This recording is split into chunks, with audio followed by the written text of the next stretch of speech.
Deebo Samuel is one of the biggest losers coming out of minicamp. We'll tell you why next.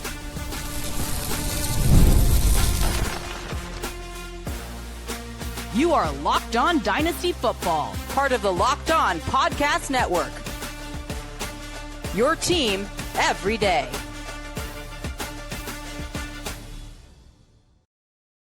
Welcome back to the Locked On Dynasty Football Podcast, part of the Locked On Podcast Network, your team every day. We'd like to thank you for making us your first listen of the day.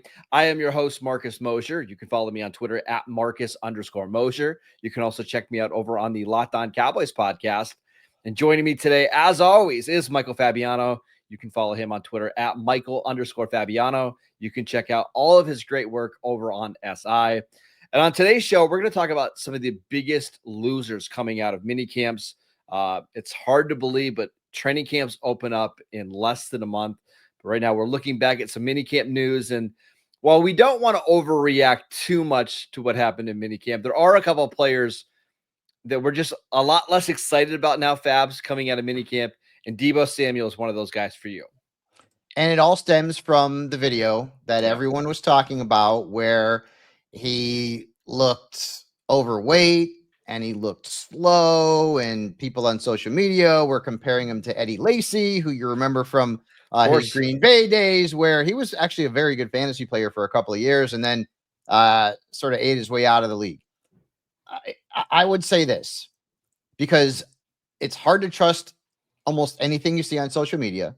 There are people out there that thought that the video was doctored. And also, Deebo's old teammate, George Kittle, he actually defended Deebo. And he said that that video was filmed while they were doing what's called group install. And then at that point, the players are just jogging through the play. So maybe we're overreacting. But here's where Deebo's losing dynasty value. Number one, sometimes perception is reality, and people perceive that Deebo Samuel is heavy and slow. But also, just look at the stats. Okay, Deebo Samuel's got a name. He's had one really elite year in the NFL, just one. And in that year, Marcus, you'll remember, he rushed for 365 yards and 8 touchdowns as a wide receiver. That's unheard of. It doesn't happen. And he's averaged fewer than 13 points per game in all but 2 of 6 years in the NFL. I mean, he's not an elite player. Now, he's not being drafted as an elite player either in Dynasty. I mean, he's the wide receiver 50. His ADP is right around 101. So you're not seeing people go out there and wanting to grab him. But in the fun world of fantasy football, if you're doing a Dynasty startup and Deebo Samuel's potentially available to you, the first thing that a lot of people are thinking of, fat and slow and 29 years old, I'm passing on him. So I wouldn't say that you can pass on Deebo altogether, like you should avoid him completely, but the arrow is pointing downwards, and perception of what's going on in the offseason has not helped. No, and Terry McLaurin hasn't been at practice because he's been dealing with a contract situation. So this would have been a great time for Deebo to show up to camp in great shape and say, hey, I could be the wide receiver 1. We know that he won't be, but you get the point, right? And it's just been this constant thing of bad news for Deebo. Fabs, last year in late November, his overall ADP was 42 in startup drafts. 42. We are down to 101. And during that time, he got traded. He showed up to the Super Bowl looking very overweight. If you remember one of the interviews he was doing with an AJ Brown jersey on, you would think the fact that he got traded and that the 49ers were willing to dump him maybe would have gotten him into the best shape of his life. Hasn't been the case.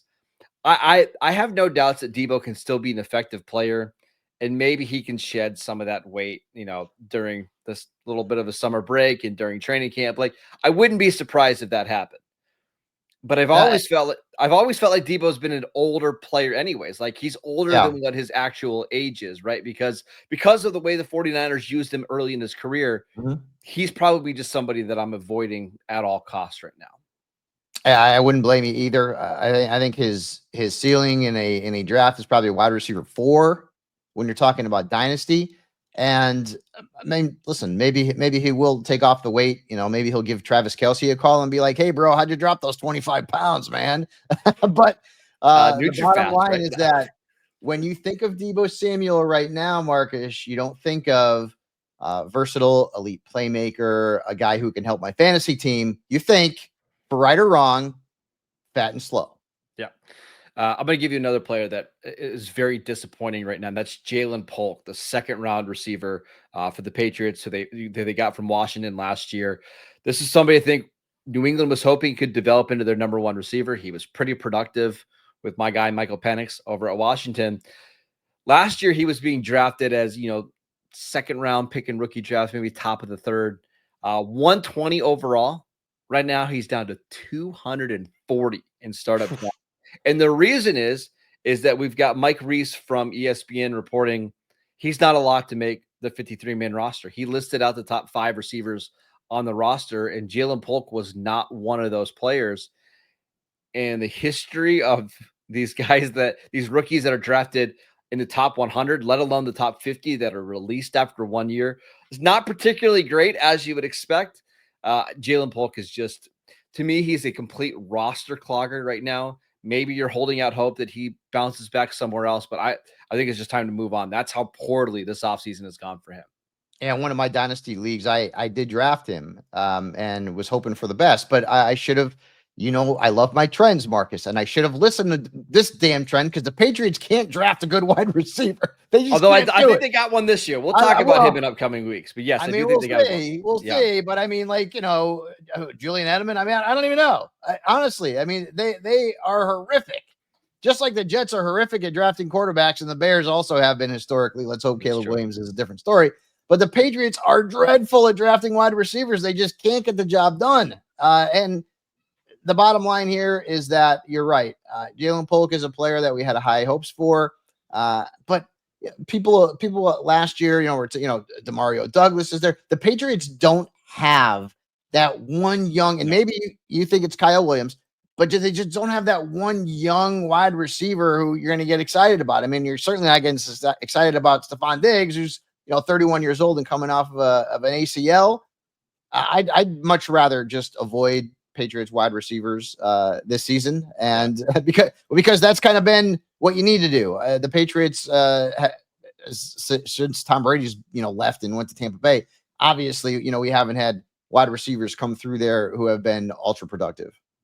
Can I just read you some of the names that are being drafted next to Jalen Polk in startup draft because it's pretty hilarious. Yeah. Len Larson. I'm not even sure what team Len Larson plays for. Jeremy McNichols, Efton Chisholm, Sincere McCormick, Emmanuel Wilson, LaQuint Allen, Alexander Madison, and John Mechie.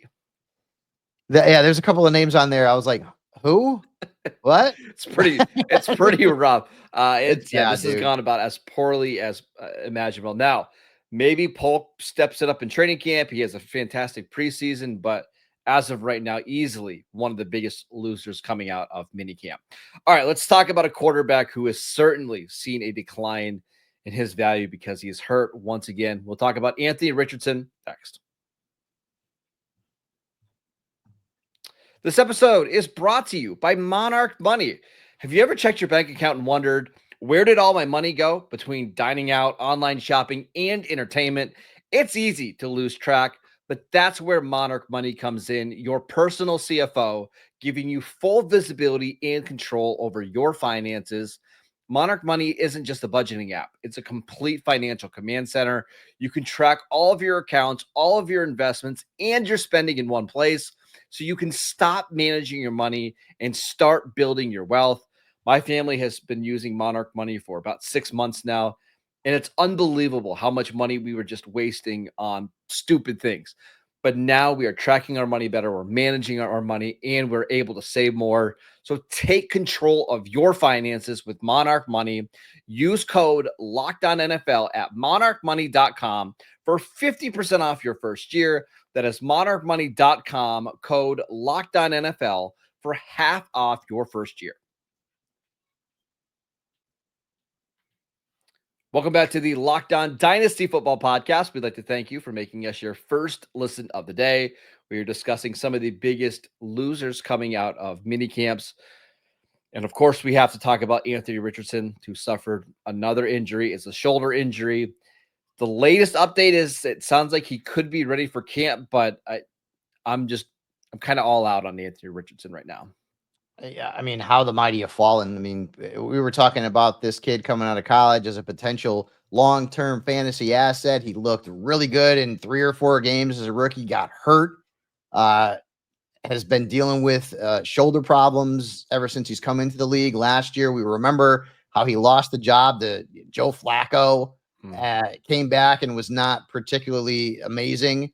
And it's a shame because I mean, for those of us who invested in him, and I certainly did in one of my dynasty leagues, that leaves a big hole because you really thought that Anthony Richardson would be the Colts quarterback for a long, long time. I mean, let's not forget, dude, he was the 4th overall pick in 2023. I mean, this was not a guy they drafted in the 2nd or 3rd round. The 4th overall pick. I think because they drafted him so highly, Marcus, they're going to give him every opportunity to try and get back some of that greatness that he had in the first 3 or 4 games of his rookie campaign. Now, greatness is from a fantasy perspective, maybe not in terms of wins and losses, but Daniel Jones is now, hell, it's a 50-50 shot, I think. It really is. Like, when they signed Daniel Jones, I thought, it's competition, but I still think based on what kind of draft capital they invested in Richardson, drafting him so high just a couple of years ago, that he's still going to be the favorite, and maybe that's still true. But Daniel Jones got all the first-team reps in minicamp, which means that he's gaining a rapport with his receivers. Anthony Richardson's on the sidelines. He's already not the best passer. We all know that. Not very accurate at all. That's the big issue with him. And unfortunately, now you're going to go into training camp with potentially Anthony Richardson getting 50% of the offensive reps with the first team and maybe less, depending on if that shoulder's right. So now we're talking about a young guy, too. He's the QB 25 based on ADP. His ADP is 200. It's Anthony Richardson. 9 months ago, Marcus. 9 months ago in non-superflex drafts, he was a late 4th round, 5th round pick in startup drafts. Yeah. And now we're talking about him being almost undraftable in those same exact classes. It's unbelievable how far he's fallen, but I think it just shows you, like, dynasty managers are just out. I think they're done trying to figure out whether he's going to be healthy. They're done trying to wait around and see if he's going to fit into this offense. And I wouldn't be surprised if the Colts feel the same way. Like, we know he's talented, but we can't have a starting quarterback that can't finish a month of games, let alone, I mean, he can't even finish practices right now. And sometimes it's better to let those risky players be selected by someone else in your dynasty startup rather than you.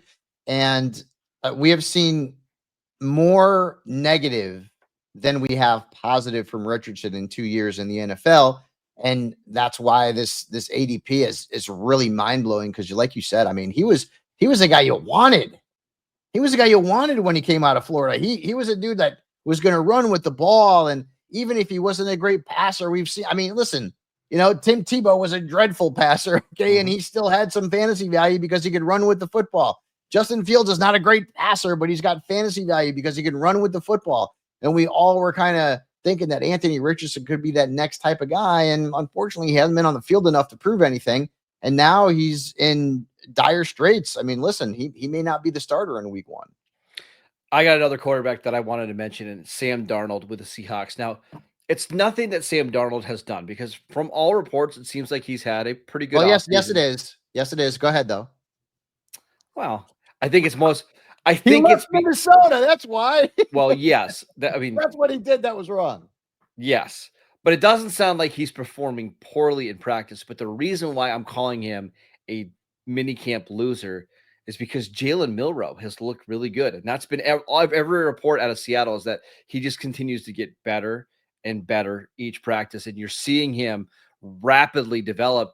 And dynasty managers have taken notice. Right now, over on Dynasty League Football, we've got a new batch of ADP, which we'll get to next week. But Jalen Milroe, who, despite being a late 3rd round pick, has officially surpassed Darnold in rankings or in ADP. Milroe is QB 30. Sam Darnold is QB 31.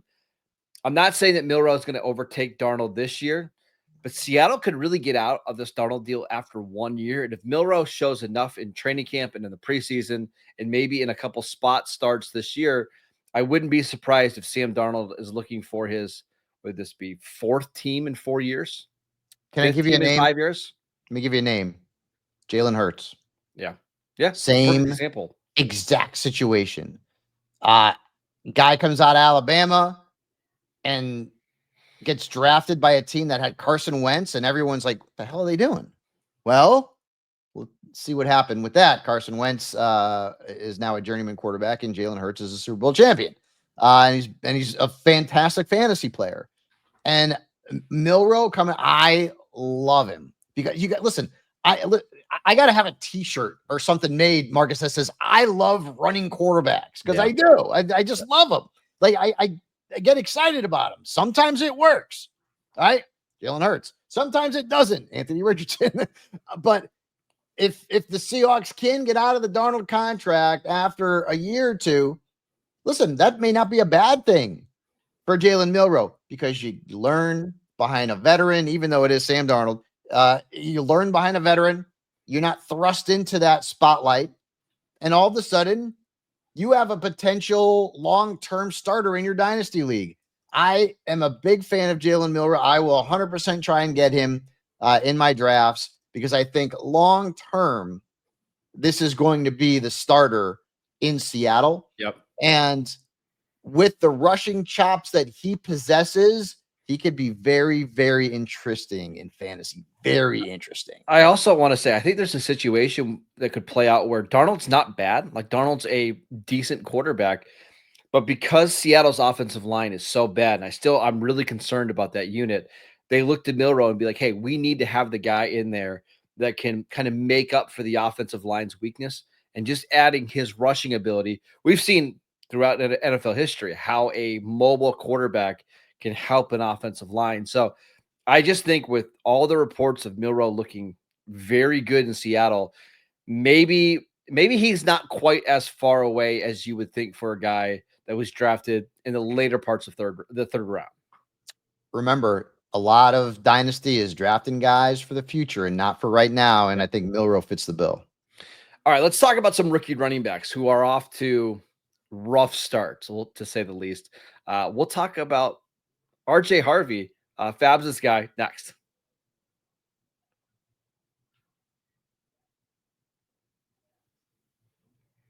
Welcome back to the Locked On Dynasty Football Podcast. We'd like to thank you for making us your first listen of the day. For your second listen, check out the Locked On NFL Scouting Show.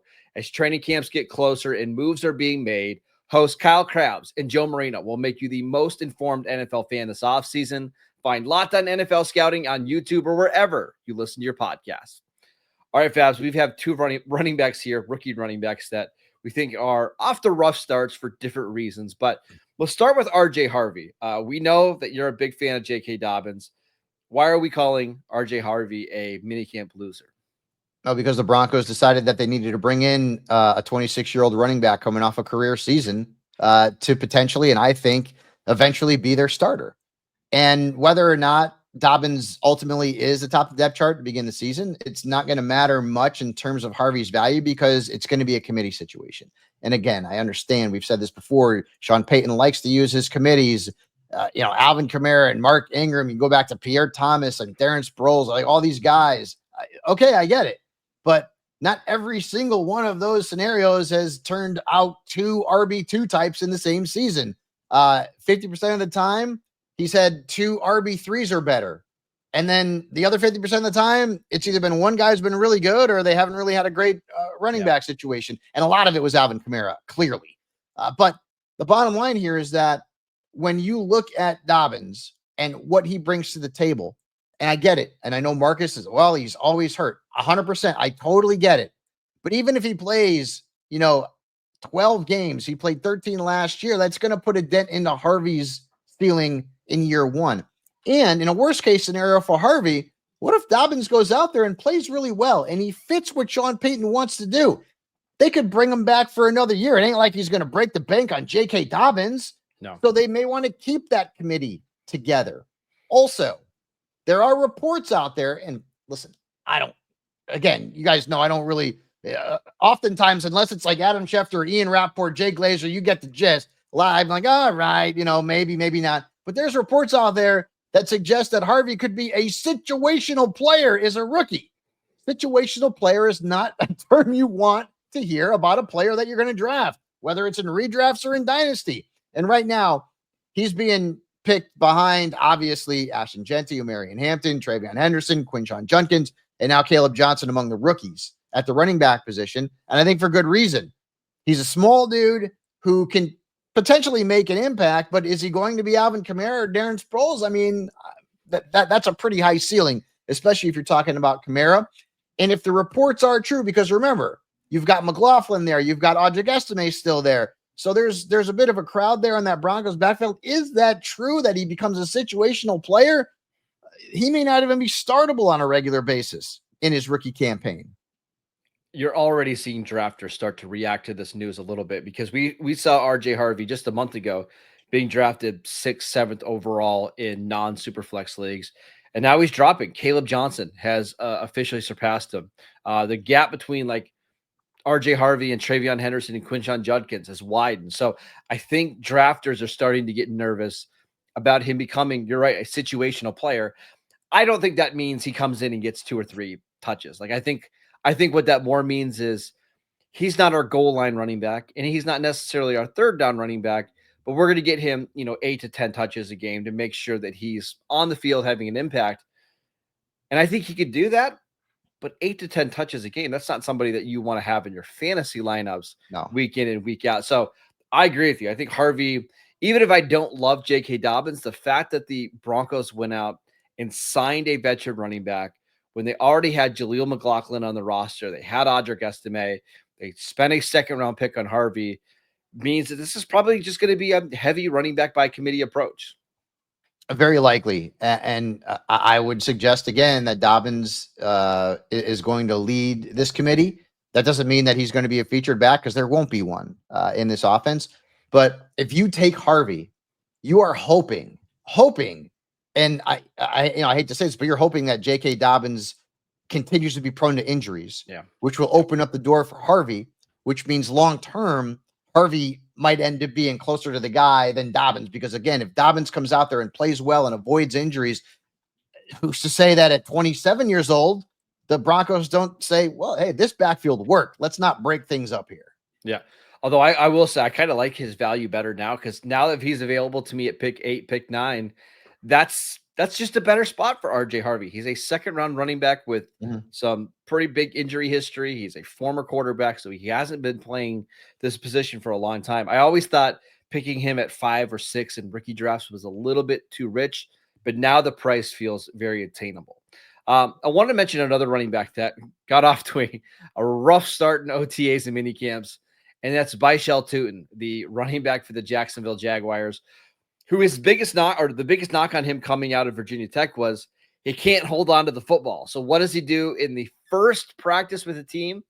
He puts the ball on the ground, which I don't know how that happens, Fabs, when you're in non-contact practices. Like, that's scary to me. And then on top of that, we got some reports from Liam Cohen that Travis Etienne has looked really good and that he's their starter and that Tank Bigsby is going to play a role.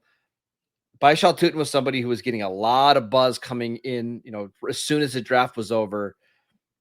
But I think I'm out at the current price. RB 31 overall. Yeah, I don't like the that's certainly not something that you see as a positive. I mean, can we call Tiki Barber here maybe and get on the phone with him about, maybe right? So the Jaguars backfield as it stands right now could be extremely confusing for 1 year. Could be extreme, and it was last year. And actually, Tank Bigsby was better than Travis Etienne. He was. And that was one of the biggest disappointments in fantasy football. Etienne was fantastic in 2023. He was great. And then all of a sudden, he just fell off a cliff, and they were using Bigsby a little bit more. So no matter what's going on right now, and it's June 19th, this situation is one that you have to monitor. Because right now, Etienne's the best option, but we don't know if that's going to continue to be. What happened to him last year? What was the issue with Travis Etienne that all of a sudden Tank Bigsby was getting used? And I get it, a new head coach, new offensive mind. it's going to be right. It'll be a different kind of thing. Boy, it's really hard for me to think that Etienne will bounce back and be the 2023 version ever again. But you do have 3 backs who could potentially carry the mail on a week-to-week basis, and Tutin's one of those guys unless he continues to fumble, and that's a big problem. Yeah, and I also just think this is going to be a very pass-heavy offense. You bring Liam Cohen in, who his specialty is throwing the ball. You trade up for Travis Hunter to pair him with, Brian Thomas Jr. I just think they're going to throw the ball a lot. And I just think as a RB31 right now, his ADP is 97 overall. That's just too rich for me. I can't get behind that price on Bhaysul Tutin because my biggest fear with him is that he has 1 or 2 early season fumbles, and then he's just in the doghouse for the rest of the season. And we've seen this happen before. I think Bill Belichick is notorious for it. Like, I'm sure you remember the days when Stephen Ridley would have these monster games, and he would have a fumble, and then we wouldn't see him for a couple weeks. Like this happens in the NFL. The one thing coaches hate is when running backs put the ball on the ground. And the fact that Tutin has already done it in OTAs and minicamps doesn't bode well for his ability to probably get on the field much as a rookie. Yeah, he has certainly seen that stock fall. Again, when we're talking about Dynasty, you're looking long-term. Etienne, this could be the last year that he plays for Jacksonville, realistically. I mean, he's on a 1-year deal. Yep. That's a possibility, but he hadn't had a good start. Yeah, there's just not a lot of positive buzz for Tutin. We'll see if that changes as we get closer to training camps and obviously the preseason. So keep an eye on him. That is it for today's show. We want to thank you for making Locked On Dynasty Football your first listen every single day. Check out the channel on YouTube. Download the podcast wherever you get your podcasts. We are free and available on all platforms. Follow Fabs on Twitter at Michael_Fabiano. I'm at Marcus_Mosher, and we will see you right back here tomorrow.